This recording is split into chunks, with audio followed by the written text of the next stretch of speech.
मेरे साथियों, आप सभी को नमस्कार। ये वीडियो बिगिनर्स हो या रिपीटर्स हो, सबके लिए बहुत ज़्यादा हेल्पफुल होने वाला है। पूरा मॉक स्ट्रेटजी के साथ साथ प्रॉपर मॉक एनालिसिस लाइव में करके दिखाऊंगा इस वीडियो में। दिखाऊंगा आप लोगों को। जैसे कि ये मेरा पहले का दिया हुआ मॉक टेस्ट है, तो टेक्स्ट बुक का जो पहले का मैं मॉक टेस्ट दिया हूँ उसका है, और इसमें क्या एनालिसिस में किन किन चीज़ों पर ध्यान देना होता है उस पर मैं बात करूंगा। जहाँ अटेम्प्ट किए हैं नहीं किए हैं, किस पे क्या करें नहीं करें, हर एक चीज मैं खुद करके दिखाऊंगा आप लोगों को। किस किस कहाँ टाइम पे ध्यान देना होता है, कहाँ पे क्या करना होता है। तो आप लोग इस वीडियो के साथ जुड़े रहिएगा और मेक श्योर कि आप लोग वीडियो को एक लाइक कर दे रहे हो, ठीक है।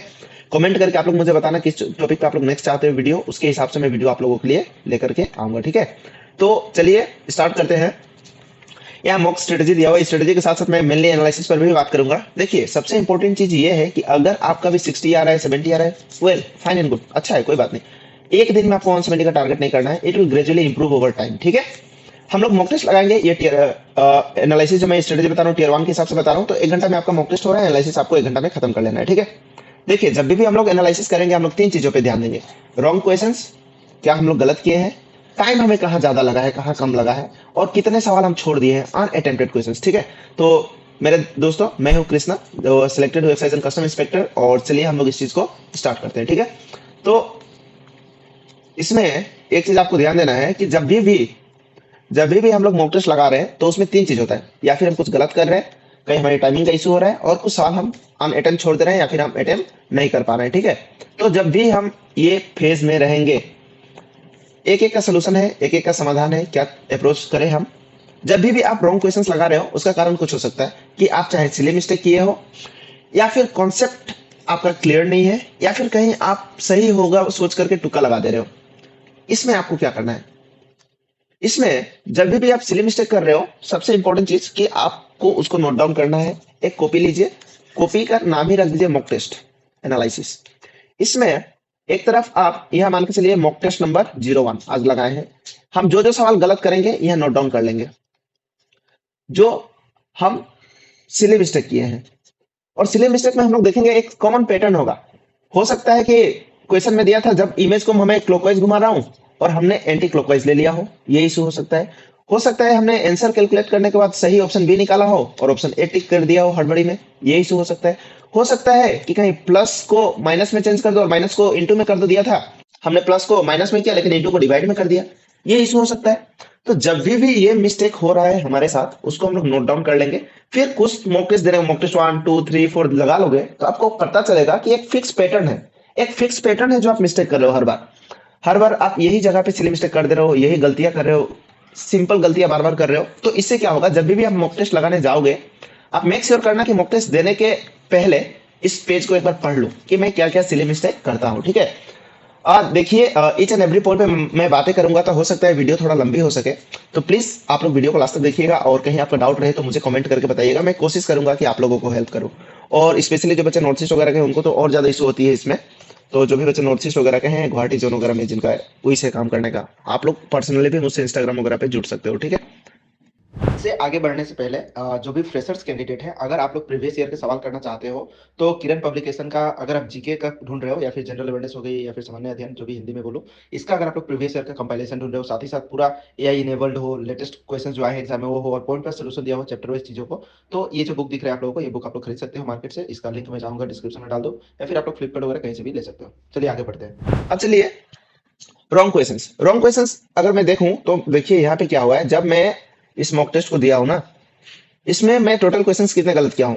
जनरल इंटेलिजेंस में 2 हुए हैं, अवेयरनेस में 2 हुआ है, क्वांट में 3 हुए हैं, और इंग्लिश में 2 हुआ है। अब इन हर एक क्वेश्चंस को मैं देखूंगा कि क्या ये कॉन्सेप्ट मुझे आता था, नहीं आता था। उसी प्रकार से मैं मान के चलो क्वांट में गया, क्वांट में जाने के बाद मैं देखा कि ये पर्टिकुलर क्वेश्चन था। ये क्वेश्चन किस चीज को रिलेटेड है, ये क्वेश्चन है रिलेटेड टू वोट, इलेक्शन। अब इलेक्शन का कंसेप्ट मेरा क्लियर है कि नहीं है, मैं गलती कहाँ कर रहा हूँ। मैं एक पेज पे लिख लिया कि मैथ्स में मेरा इलेक्शन के कंसेप्ट गलती होते, मैथ्स में मेरा इलेक्शन का कंसेप्ट गलती होता है। उसी प्रकार से मैं क्या करूंगा, दूसरा क्वेश्चन सिलेक्ट करके देखूंगा। दूसरा क्वेश्चन क्या चीज के ऊपर था, मार्केट प्राइस डिस्काउंट। डिस्काउंट के सवाल मैं गलत कर रहा हूँ, उस पेज में डिस्काउंट भी लिख लूंगा। इसी प्रकार से जो भी मिस्टेक किया हूं मैं एक जगह नोट आउट कर लूंगा, ठीक है। जनरल अवेयरनेस में गया, जनरल अवेयरनेस में क्या मिस्टेक मैं किया हूं, कुछ करंट इस करंट पे था सवाल, तो करंट को उतना मैं फोकस करता नहीं हूँ, ठीक है। करंट पे मतलब मैं वो लेके चलता नहीं हूँ कि सही होगा ही बोल के, कहीं कहीं गलती तो हो ही जाती है। हाँ, मुगल एडमिनिस्ट्रेशन से दीवान, मीर बख्शी, सूबेदार किसको क्या बोलते थे, चीफ आर्मी को क्या बोला जाता था, तो ये सब चीजें जो बेसिक है, जो स्टैटिक का पार्ट है, इनको मैं टॉपिक नोट कर लेता था। इंग्लिश में मैं क्या गलती किया हूँ मैं देख लेता था कि इंग्लिश में मान के चलो, हाँ, एप्ट होमोफोन्स का गलती हुआ है, और पी क्यू आर एस सबसे इंपॉर्टेंट चीज होगा इंग्लिश में, पी क्यू आर एस में इससे बहुत ज्यादा पी क्यू आर एस गलतियां हो रही है। तो इन सब टॉपिक को मैं जो कॉपी बनाया था उसमें इंग्लिश वाली सेक्शन में जाकर नोट कर लूंगा, मैथ वाले में मैथ का नोट कर लूंगा, रीजनिंग वाले में रीजनिंग को नोट कर लूंगा, और उसी प्रकार से जीके वाले में जीके को नोट कर लूंगा, ठीक है। अभी तक ये यहीं तक मैंने देखा है एनालिसिस में।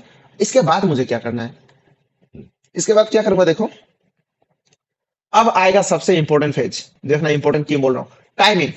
टाइमिंग में क्या होता है, टाइमिंग को कैसे हम पता करेंगे कि क्या टाइमिंग में मेरा इशू कहाँ पे हो रहा है, नहीं हो रहा है, मेरे तो सवाल सही हो रहे हैं फिर भी मेरा टाइम, क्वेश्चन जो है आपका सही हुआ है फिर भी आपको टाइम नहीं बच रहा है, फिर भी आपको टाइम नहीं बच रहा है, क्वेश्चन सही कर दे रहा हूँ, टाइम नहीं बच रहा है, तो क्या मैं दूसरों से क्या कमी कर रहा हूँ, या फिर दूसरों से ज्यादा मेरा इशू कहाँ पे हो सकता है। देखिए, टाइमिंग इंप्रूव करने का तो पहला तरीका है, जो कहीं कहीं आपको शॉर्ट ट्रिक लगाने होंगे, कहीं प्रैक्टिस और ज्यादा से ज्यादा प्रैक्टिस करना होगा, ये हो गया टाइमिंग।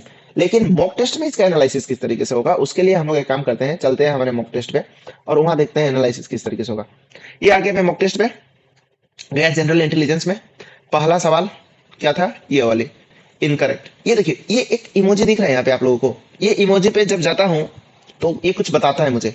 देखो ये क्या लिखा है, यू वेयर ऑन टाइम, मतलब टाइम जितना दिया हूँ तो ठीक है, सब इसी के आसपास टाइम दे रहे हैं, बट नॉट करेक्ट। लेकिन मैं टाइम 1.5 मिनट लगा दिया हूँ लगभग, ये गलत दिखा रहा है, हाँ। मैं 1.5 मिनट टाइम लगा दिया हूँ लेकिन फिर भी मेरा गलत हो गया है।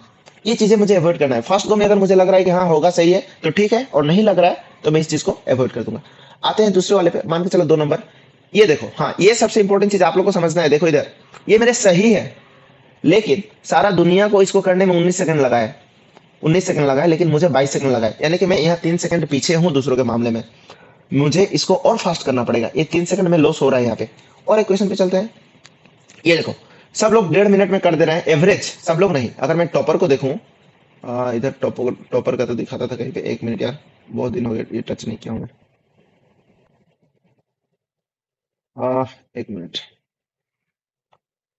कहाँ गया टॉपर का, अच्छा, ये कहीं दिखाता था यार मेरा अभी, ठीक है, तो वो छोड़ो। सबसे इंपॉर्टेंट चीज आप ये देखो कि इसको करने में मुझे लग रहा है 1 मिनट 40 सेकंड, लेकिन कोई इसको 1.5 मिनट में कर रहा है, यानी कि वो मुझसे यहाँ 15 सेकंड ले लिया। अगर हर सवाल में 15 सेकंड ले रहा है तो इसे उसके पास पूरा सवाल करने में 15 5 10 मिनट मुझसे एडवांटेज रहेगा। ये देखो 59 1.2, ज्यादा डिफरेंस नहीं है, ठीक है। उसने मुझे, इसने क्या बोला है, सही है, लेकिन क्या, you were on time, you were on time मतलब मैं पूरा समय के हिसाब से ही किया हूँ, यानी कि इस टॉपिक, इस सवाल को मैंने सही ढंग से कर पाया है, इसमें भी सही ऑन टाइम है। और देख लेते हैं ऐसा कुछ है क्या, 1 मिनट, ये सब तो टाइम का सही चल रहा है, ये भी, हाँ। ये देखो, ये सवाल में देखो आप लोग, एवरेज सबको 22 सेकंड लगा है और मुझे 50 सेकंड लग गया है, यानी कि 1 मिनट जो लगना ही नहीं था।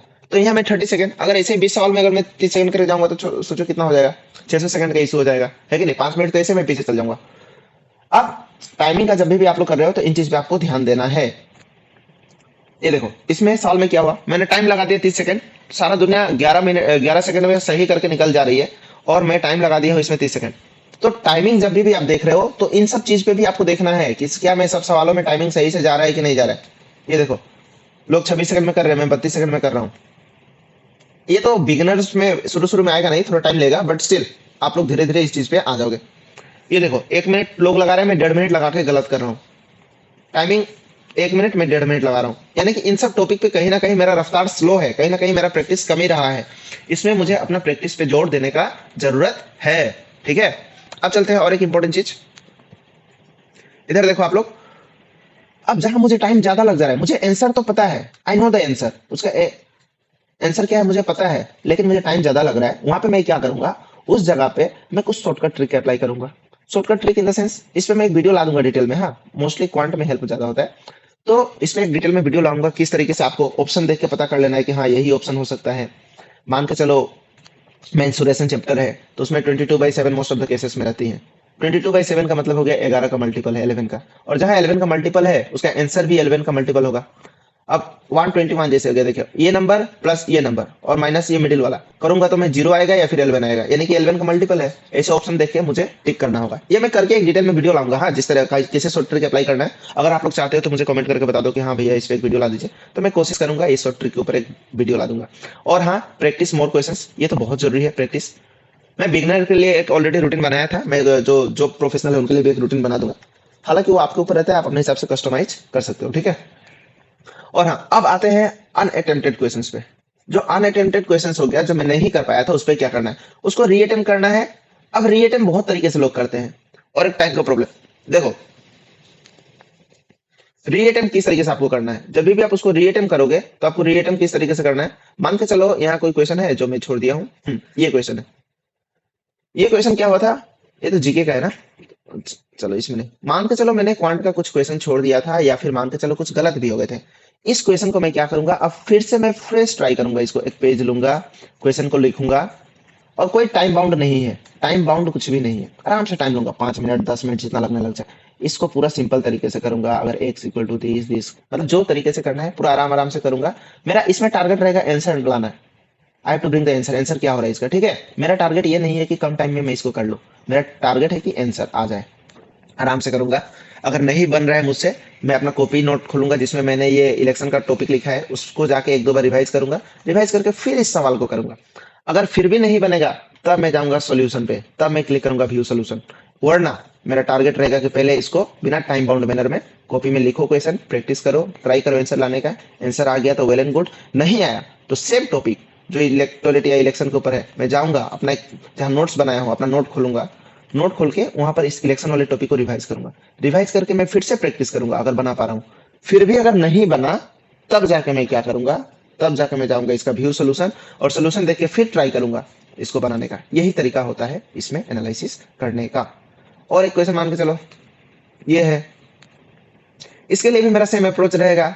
सक्सेसिव डिस्काउंट पे क्वेश्चन है, सक्सेसिव डिस्काउंट पे क्वेश्चन है, मैं सक्सेसिव डिस्काउंट का फॉर्मूला जाकर रिवाइज करूंगा, A plus B plus A B by जो भी है। ये सक्सेसिव डिस्काउंट वाला फॉर्मूला लगा के मैं कोशिश करूंगा बन रहा है कि नहीं। नहीं बना तो अपना नोट्स खोला, नोट्स खोल के इस कॉन्सेप्ट को रिवाइज किया, रिवाइज करके फिर ट्राई किया। नहीं बना, फिर मैं व्यू सोल्यूशन जाऊंगा, सोल्यूशन देख के फिर से इसको सोल्व करूंगा, और इस क्वेश्चन को एक रफ पेज में लिख के रख लूंगा। Rough page in the sense जो मैं कॉपी बोला हूँ मॉक एनालिसिस के टाइम में। आप 4 कॉपी रखो, एक क्वांट के लिए, एक इंग्लिश के लिए, एक जीके के लिए, एक रीजनिंग के लिए। क्वांट का ये सवाल था, यहाँ मैं लिख के रख दिया कि ये मुझसे सवाल नहीं बना था, नीचे इसका सोल्यूशन रख दिया। दूसरे दिन मॉक टेस्ट लगाया, उसमें जो जो क्वांट के सवाल नहीं बने थे, यहाँ क्वेश्चन लिख के उसका सोल्यूशन लिख लिया। तीसरे दिन इसी प्रकार से मैं क्वांट का बना के जा रहा हूँ, इंग्लिश का बना के जा रहा हूँ, जीके का बना के जा रहा हूँ, रीजनिंग का बना के जा रहा हूँ। जब 1 महीना 2 महीना हो जाएगा, मॉक टेस्ट दे लूंगा, तो देखोगे कि कुछ फिक्स पैटर्न के सवाल है जो मुझसे नहीं बनती हैं, उनको बार बार रिवाइज करूंगा, एनालिसिस करूंगा, फिर मॉक टेस्ट लगाऊंगा, और ग्रेजुअली आपका नंबर देखना इंप्रूव होते जाएगा। ठीक है, ये हो गया आपका किसको लेकर के, जो आप सवाल गलत कर रहे थे। वही चीज यहाँ मैं दिया हूँ जो मैं बता रहा हूँ आप लोगों को, कि उसको नोट डाउन करो, जो जो सवाल आप गलत किए हो एक कॉपी में। ऐसे 4 कॉपी रखो, रीजनिंग इंग्लिश क्वांट जीके के लिए, चारों कॉपी में टॉपिक को नोट करो, रिवाइज करो अपने नोट्स को, वॉच वीडियोस, उस टॉपिक पर लेक्चर देखना है देख लो, और प्रैक्टिस करो। ये करोगे तो डेफिनेटली आपका इंप्रूव होगा। और एक काम कर सकते हो आप लोग, जो मॉक टेस्ट रिपोर्ट बोला हूं ना, टेस्ट रिपोर्ट वही है कि आप बना के चल रहे हो ऐसा 4 कॉपी में, टाइम से देखते चल रहे हो कि किस मॉक टेस्ट में क्या आ रहा है, नहीं आ रहा है, किसमें कितना बन रहा है, नहीं बन रहा है। आप जब ये होने के बाद आप देखोगे, मान के चलो मैं इंग्लिश ले लिया, इंग्लिश में देखोगे कि कुछ फिक्स टॉपिक आपका कमजोर है। मान के चलो इंग्लिश में आपका ग्रामर का रूल्स आपको नहीं पता है। अगर आपको ग्रामर के रूल्स नहीं पता है, तो ग्रामर का नोट्स खोलिए, रूल्स को रिवाइज कीजिए। वोकेब आपसे गलत हो रही है तो आप वोकेब का देखिए, उसका एक प्रॉपर नोट्स बनाइए, और उस चीज को रिवाइज कीजिए। आए अगर मैं जीके पे, तो जीके में क्या देखोगे कि मान के चलो अगर जीएस इसमें साइंस वाली टॉपिक कमजोर है, या फिर स्टैटिक टॉपिक कमजोर है, या फिर करंट की टॉपिक कमजोर है। अगर स्टैटिक कमजोर है तो आप लोग अभी जीके का मॉक टेस्ट नहीं दे करके पहले स्टैटिक का प्रॉपर नोट्स बना के चीजों को याद कीजिए, रिवाइज कीजिए। करंट अफेयर्स में हमेशा बोला हूँ क्या, ये बिगिनिंग में पढ़ने की कोई जरूरत नहीं है, लास्ट तक आ जाता है कंपाइलेशन समरी, वहां से पढ़ लिया जाएगा। हालांकि ईच एंड एवरी सब्जेक्ट पे जीके इंग्लिश रीजनिंग 2025 वाले जो टारगेट कर रहे हैं, उनका क्या अप्रोच होना चाहिए, रिसोर्सेज क्या होनी चाहिए, हर एक चीज के लिए मैं एक वीडियो लेकर के आऊंगा। ठीक है, मैं कोशिश करूंगा जितना जल्द हो सके, स्टैटिक हो, जीएस हो, करंट हो, इनको लेकर के। उसके बाद ये सब तो इंपॉर्टेंट चीजें मैं बताया। देखिए बीच में तो मैं भूलना ही भूल जाता हूँ कि वीडियो को लाइक कर दो आप लोग। हालांकि जो लोग देख रहे हो आप लोग वीडियो को एक लाइक कर देना, ठीक है। अब देखो एक इंपॉर्टेंट चीज जिसके साथ मैं सोच रहा हूँ कवर कर दो, सोचा था दूसरे टॉपिक में करूँ, कि एक सक्सेस साइकिल होता है, विशियस साइकिल और वर्चुअस साइकिल आप लोग सुने होंगे। तो सक्सेस साइकिल या फिर वर्चुअस साइकिल क्या होता है? आप मॉक टेस्ट दोगे, एनालिसिस करोगे, एनालिसिस करोगे तो क्या होगा? इंप्रूवमेंट दिखेगा। और इंप्रूवमेंट करने के लिए आप लोग क्या कर सकते हो? थोड़ा नोट्स को रिवाइज करो, प्रैक्टिस करो, नए टॉपिक जो आपका क्लियर नहीं उनको और फिर से सीखो, ये कर सकते हो। अब एक चीज देख लो, अगर मॉक एनालिसिस कर रहे हो, मान के चलो कि आपका मैथ हो गया, क्वांट हो गया, क्वांट में आपको 35 नंबर बन रहा है, 15 नंबर नहीं बन रहा है। तो 15 नंबर क्यों नहीं बन रहा है? वो 15 नंबर कहाँ, किस टॉपिक में आप छोड़ रहे हो? ज्योमेट्री का मिस्टेक कर रहे हो, या फिर मेंसुरेशन कर रहे हो, या फिर हाइट एंड डिस्टेंस कर रहे हो? जो भी टॉपिक से वो गलत हो रहे हैं उन टॉपिक को फिर से प्रैक्टिस करना है आपको। जैसे हमें ज्योमेट्री बताया हो तो ज्योमेट्री को प्रैक्टिस करना है। और सोल्यूशन यही है। सबसे इंपॉर्टेंट चीज इस जर्नी में होती है discipline. Discipline in the sense, आप फिक्स अपना रूटीन फॉलो कर रहे हो कि नहीं, फिक्स टाइम से अपना जो बनाए हो शेड्यूल। एक दिन 12 घंटा पढ़ रहे हो, फिर पता चला दूसरे दिन पढ़ ही नहीं रहे हो, फिर किसी दिन 15 घंटा पढ़ दे रहे हो, फिर एक सप्ताह सो रहे हो। वैसे तो नहीं होने वाला, ठीक है। हाँ, ये चीज आप याद रखना। अब आता हूँ, लास्ट स्लाइड है शायद मेरा, लेकिन ये बहुत ही इंपॉर्टेंट स्लाइड है। जो लोग अभी तक वीडियो को देख रहे हो, आप लोग कमेंट करो हाँ भैया हम लोग देख रहे हैं बोल के ना, तो मुझे आइडिया लग जाएगा हाँ कि आप लोग यहाँ तक देखे हो बोल के, या फिर कुछ भी आप कमेंट कर दो, टाइम स्केल डाल दो कि हाँ यहाँ तक देख रहे हैं बोल के। अब देखो, जब भी आप चार पांच मॉक लगा ले रहे हो तो आपको पता चल जाएगा कि क्या मिस्टेक कर रहे हो। इंग्लिश का अगर कभी कभी क्या होता है ना, सेक्शनल मॉक हम लोग लगाते हैं, फुल टेस्ट हमारे पास देने का टाइम नहीं होता है, तो आप देख रहे हो कि वोकअप रॉन्ग हो रहा है, मुझे वोकेब जो रॉन्ग हो रहा है उसका कुछ फिक्स पैटर्न है, तो आप उसको रिवाइज करो। रिवाइज करने का सबसे बेस्ट सोर्स है PYQ। क्या है? PYQ। ठीक है, सबसे बेस्ट सोर्स होता है रिवाइज करने का PYQ। और PYQ के लिए सबसे बेस्ट सोर्स क्या है? Previous year book. और प्रीवियस ईयर बुक का सबसे बेस्ट किरण पब्लिकेशन का। किरण पब्लिकेशन का मैं कोशिश करूंगा कि इसमें उसका इमेज अटैच कर दूं और लिंक जो है इसका डिस्क्रिप्शन में डाल दूं। किरण पब्लिकेशन का सब लोग करके आ रहे हैं, मैं भी किया था बहुत सारे टॉपिक। तो प्रीवियस ईयर जब भी आपको करना है, किरण पब्लिकेशन का लेटेस्ट वाली जो आई है उसमें उन्होंने टाइप वाइज और पैटर्न वाइज चीजों को अरेंज किया हुआ है, और अपडेटेड है टिल जनवरी 2025 तक। ठीक है, मैं इसमें ऐड कर दूंगा उसका इमेज। तो आप लोग ये बुक खरीद सकते हो और यहाँ से आप लोग इजीली उन चीजों को प्रैक्टिस कर सकते हो। ठीक है, सिमिलरली बायोलॉजी वाले क्वेश्चंस में जो टॉपिक गलत हो रहे हैं उन टॉपिक को पढ़ो आप लोग। देखो, आपका टारगेट रहना चाहिए कि कैसे भी कम से कम मैं 80 सवाल सही सही अटेम्प्ट कर दूं। 80 करोगे तो 160 नंबर बनेंगे, लेकिन 160, 80 की 80 100% श्योर तो आप रहोगे नहीं। तो पहले टारगेट रहे कि 80 सवाल, फिर अब आपका टारगेट आ जाएगा कि उसको कितना इनहेंस कर सकता हूँ। जो मेरा मॉक टेस्ट था इसमें आप लोग अगर देखोगे तो मतलब मैं कोशिश करता हूँ कि जितना ज्यादा से ज्यादा अटेम्प्ट कर पाऊँ। हार्डली मैं क्वेश्चन स्किप करता हूँ, लेकिन ये एक दिन में आएंगे नहीं, आपको दो तीन गलत हुए हैं, लेकिन हर एक यूनिट में देखो मैं छोड़ा बहुत कम हूँ क्वेश्चन, अटेम्प्ट ज्यादा बढ़ाता हूँ अपना। देखो, एक सवाल छोड़ा हूँ पूरा मॉक टेस्ट में। तो आप लोग भी इसी तरीके से अपना अटेम्प्ट बढ़ाना। पहले टारगेट रखो 60 का, फिर 70 का, फिर 80 का। 80 तक जेन्युइन टारगेट होता है बच्चों का, उसके बाद आप लोग बढ़ा करके इसको 90 तक लेके जाओ। अब पूरा मॉक टेस्ट की जर्नी में एक इंपॉर्टेंट चीज है, वो है टाइम डिवीजन। ये बहुत इंपॉर्टेंट है और इसीलिए मैंने स्लाइड में लास्ट में रखा है, क्योंकि जो जेन्युइनली पढ़ने वाले होंगे वो तो यहाँ तक रुके रहेंगे। ठीक है, मैथ्स में आपका टाइम डिवीजन क्या होना चाहिए? टाइम डिवीजन, आपके पास टोटल 60 मिनट रहता है मॉक टेस्ट देने के लिए। आप 55 मिनट में कोशिश करो पूरा मॉक टेस्ट शुरू से लास्ट तक दे लो। 5 मिनट रखो लास्ट में, कुछ सवाल जो छूट गए हैं, कुछ सवाल जहां आप फंस गए थे, कुछ सवाल जहां आपको लगा कि क्वेश्चन थोड़ा लेंदी है, इसको लास्ट में अटेम्प्ट करते हैं। ठीक है, तो आप डिवीजन रखो कि मैथ्स को मुझे 25 मिनट में करना है, रीजनिंग 10 से इसको कोई। अब देखो, यहाँ दो गेम आता है। जो हिंदी मीडियम वाले होते हैं उनको अगर इंग्लिश वीक है तो इंग्लिश में थोड़ा ज्यादा टाइम देते हैं, रीजनिंग में कम। अगर इंग्लिश मीडियम वाले हैं तो रीजनिंग में थोड़ा दे देते हैं, इंग्लिश में कम। यानी कि ये दोनों को मिला के आपका 25 मिनट का टारगेट रखो। मेरा तो रीजनिंग में 13 मिनट जैसा था और इंग्लिश में 12 मिनट। उसी प्रकार से किसी का इंग्लिश में 15 मिनट हो सकता है, रीजनिंग में 10 हो सकता है, इसको अपने हिसाब से एडजस्ट कर लो। और जीके, हाँ, 4 से 5 मिनट जीके में एनफ होती है। अब ये टोटल में देखोगे कि लगभग 55 मिनट का टाइम चला जाएगा। अब इसमें कोई मैथ्स में महारथी होगा तो 22 मिनट में भी कर सकता है। यानी कि लास्ट में आपको 5 मिनट जैसा रखना है कि जो स्किप किए थे सवाल, जिसको आप सोचे थे लास्ट में अटेम्प्ट करोगे, उन सबको अटेम्प्ट करने के लिए। और ये फिक्स पैटर्न होना चाहिए। फिक्स पैटर्न का मतलब मैं क्या बता रहा हूँ? फिक्स पैटर्न का मतलब कि आप जब भी मॉक टेस्ट लगा रहे हो तो एक फिक्स, देखो बहुत इंपॉर्टेंट चीज बता रहा हूँ, हाँ सब जगह बताते नहीं है। एक फिक्स पैटर्न रखो। जैसे कि मैं हर बार जीके ही पहले करूंगा, फिर जाके मैं रीजनिंग करूंगा, या फिर इंग्लिश करूंगा, या फिर क्वांट। मेरा जो था, मैंने इस तरीके से रखा था कि जीके को मुझे पहले 4-5 मिनट में निपटा लेने हैं, फिर मैं करूंगा इंग्लिश जो मेरा 12 से 13 मिनट जाएगा, फिर मेरा रहेगा रीजनिंग जो मेरा 12 से 15 मिनट में जाएगा, और लास्ट में मेरा 25 मिनट के करीब में रखता था क्वांट के लिए। ये हर बार मैं पैटर्न रखा हूं। और हम लोग जिस बार क्वालिफाई किए उस बार तो जिन्होंने क्वांट पहले किया था उनका तो लग गए थे बढ़िया से। तो आप लोग भी एक फिक्स पैटर्न रख लो कि मैं पहले इंग्लिश करूंगा, फिर रीजनिंग, फिर जीके, फिर दिस। वैसे एक फिक्स पैटर्न रखो और उसी पे ही आपको बार बार प्रैक्टिस करनी है, ठीक है।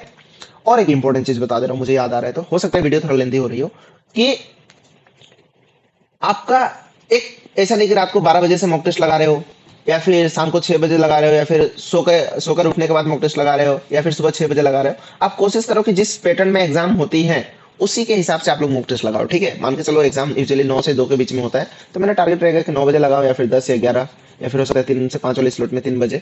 एक उसी टाइम में लगाओ जिस टाइम में आपका एग्जाम एग्जैक्ट होता है, ठीक है।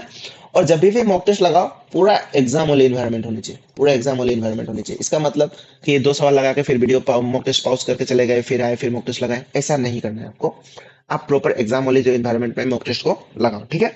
यानी कि जब बैठ गए तो पूरा 1 घंटा फोकस करके ही मॉक टेस्ट मुझे लगानी है। तो यही सब रहा मेरे तरफ से, और जो लास्ट तक देखे उनको बहुत बहुत धन्यवाद। कमेंट कर देना कि लास्ट तक देखा भैया, और ऑल द बेस्ट विशेस आप लोगों को। लगे रहिए, किस टॉपिक पे आप लोग वीडियो चाहते हैं मुझे बताइए। शेड्यूल थोड़ा बिजी चल रहा है, लेकिन मैं कोशिश करूंगा कि आप लोगों को हेल्प करते रहूं, ठीक है। हाँ, उसके लिए लाइक, शेयर एंड सब्सक्राइब। जय आया। चलो, बाय बाय।